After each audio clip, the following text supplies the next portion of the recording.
बिस्मिल्लाहिर्रहमानिर्रहीम। अस्सलाम वालेकुम। आज मैं आपके साथ शेयर करूंगी बहुत ही आसान और मज़ेदार बर्फ़ी की रेसिपी, वो भी बग़ैर खोए के, बग़ैर मिल्क पाउडर के, बग़ैर किसी मेहनत के, बहुत कम टाइम में बनने वाली ये रेसिपी और लो बजट भी है। सिर्फ आधा लीटर दूध से हम पूरे 2 किलो बर्फ़ी तैयार करेंगे। उसके लिए आपने वीडियो को पूरा देखना है ताकि कोई भी स्किप आपसे मिस ना हो। तो चलते हैं इस मज़ेदार सी रेसिपी को बनाना स्टार्ट करते हैं। बिस्मिल्लाहिर्रहमानिर्रहीम। सबसे पहले हमने 1 कप शुगर ली है। चीनी आप अपने टेस्ट के मुताबिक कम ज़्यादा कर सकते हैं। अगर आप कम लेना चाहें तो आप हाफ कप भी ले सकते हैं, लेकिन चीनी थोड़ा मैं ज़्यादा ले रही हूँ क्योंकि मेरे घर में मीठा थोड़ा ज़्यादा पसंद किया जाता है, तो मैं 1 कप ले रही हूँ। 2 से 3 टेबल स्पून इसमें पानी के ऐड किए हैं ताकि जो करमलाइजेशन है वो जल्दी से होना स्टार्ट हो जाए। तो इसको हम करमलाइज कर लेंगे।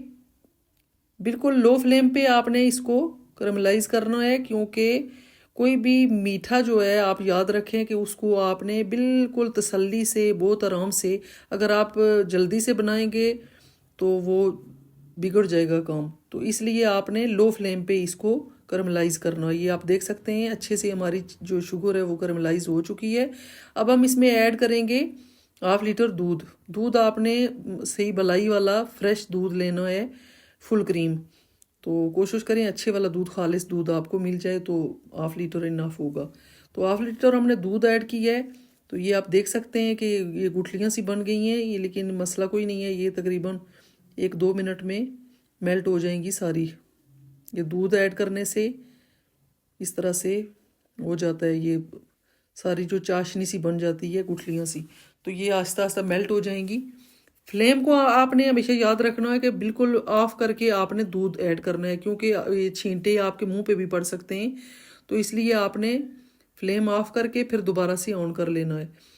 तकरीबन मैंने 1 टीस्पून से भी कम सिरका इसमें ऐड किया है, ताकि ये जो दूध हमने फाड़ना नहीं है, बस ये है कि थोड़ा सा ये जो इसकी बलाई है वो थोड़ा सा ऊपर आ जाए। ये जो तरी सी ऊपर आ रही है ना, चिकनाई सी, ये आप देख सकते हैं इसकी शेप जो है वो बिल्कुल, जो कलर इसका चेंज हो गया है सिरका ऐड करने से।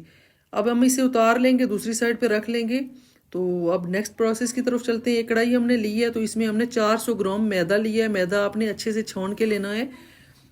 तो 400 ग्राम हमने मैदा लिया है। इसमें 2 टेबल स्पून हमने देसी घी ऐड किया है। अगर आपके पास देसी घी नहीं है तो आप डालडा बनस्पति भी इस्तेमाल कर सकते हैं, लेकिन शर्त यह है कि आपने ऑयल नहीं ऐड करना, क्योंकि मीठे में ऑयल अच्छा नहीं लगता, ख़ास करके बर्फ़ी में। तो आप, अगर आप नहीं है आपके पास देसी, तो आप ये है कि डालडा भी ऐड कर सकते हैं। मेरे पास पड़ा हुआ था तो मैंने देसी घी ऐड किया है। 2 टेबल स्पून ऐड करके आपने लो फ्लेम पे इसको 10 से 12 मिनट लगेंगे लगभग। आपके, मेरे 10 से 12 मिनट लग गए थे। आपने इसे लो फ्लेम पे अच्छे से इसको पका लेना है ताकि इसका कच्चापन भी दूर हो जाए और अच्छे से ये कलर चेंज करने तक, इसको जब तक खुशबू ना आए और गंदम के आटे की तरह इसका कलर ना आ जाए, तो आपने इसको अच्छे से पकाना है। इसी दौरान अगर आप मेरे चैनल पे न्यू हैं तो प्लीज़ मेरे चैनल को सब्सक्राइब कर लें, वीडियो को लाइक एंड शेयर कर दें, बेल आइकन को प्रेस कर लें ताकि हर नई होने वाली वीडियो का नोटिफिकेशन आपको मिल सके। अच्छा, ये हमारा मैदा जो है वो अच्छे से पक चुका था। अब मैंने जो तैयार किया था दूध और चीनी का जो मेज़ा, वो इसमें ऐड कर दिया है। फ्लेम को मैंने ऑफ कर दिया है और आहिस्ता आहिस्ता इस तरह स्पैचुले की मदद से इसको मिक्स करते जाएंगे जब तक ये ठंडा नहीं होता।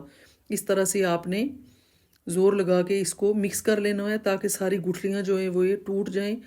तो जब ठंडा हो जाए तो फिर आपने हाथों का इस्तेमाल करना है। हल्के हाथों से आपने अच्छे से इसको गूंद लेना है, फिर जाके आपका ये मावा अच्छे से तैयार होगा।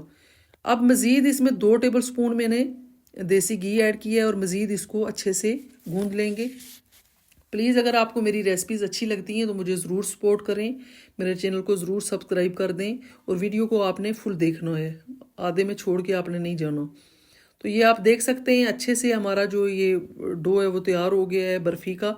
अब अपने कोई ट्रे ले लेनी है, कोई मोल्ड ले लेना है, जो भी आपके पास अवेलेबल है, उसको ग्रीस कर लेंगे और इस तरह से बादाम मैंने लगा लिए हैं। अगर आपके पास और भी कोई नट्स हैं तो आप अपनी मर्ज़ी के लगा सकते हैं। अच्छे से इसको सेट कर लेंगे स्पैचुले की मदद से। इस तरह से आपने अच्छे से इसको सेट कर लेना है और 1 घंटा इसको स्टे देनी है। उसके बाद आपने इसको फाइनल लुक में आपको दिखाऊंगी डिश आउट करके कि कैसी हमारी बर्फ़ी तैयार हुई है। यकीन करें कोई जज नहीं कर पाएगा कि आपने ये हाफ लीटर दूध और मैदे से ये बनाई है। बिल्कुल लो बजट भी है और बहुत ही मज़े की। आपके बच्चे भी खुश हो जाएंगे और बड़े भी सारे बड़े शौक से बर्फ़ी खाएंगे। तो ये 1 घंटा हम इसे स्टे पे रखेंगे, उसके बाद आपको दिखाते हैं। ये आप देख सकते हैं 1 से 1.5 घंटा गुजर चुका है। अब हम इसको इस तरह से पलटा लेंगे और इसकी कटिंग कर लेंगे। कटिंग आप अपनी मर्ज़ी से छोटे बड़े पीसीज रख सकते हैं। ये आप देख सकते हैं इस तरह से आपने कट कर लेनी है। बहुत ही मज़े की हमारी बर्फ़ी तैयार हुई है। ये आप देख सकते हैं बहुत ही मज़े की तैयार हुई है। इसी के साथ अपनी वीडियो को इख्तिताम करते हैं। आई होप आपको मेरी आज की ये रेसिपी ज़रूर पसंद आएगी। आप इसको ज़रूर ट्राई कीजिएगा और अपना फीडबैक ज़रूर दीजिएगा। अपना बहुत सारा रखिएगा ख्याल, दुआओं में याद रखिएगा। कल मिलेंगे एक नई और मज़ेदार रेसिपी के साथ। तब तक के लिए अल्लाह हाफिज़।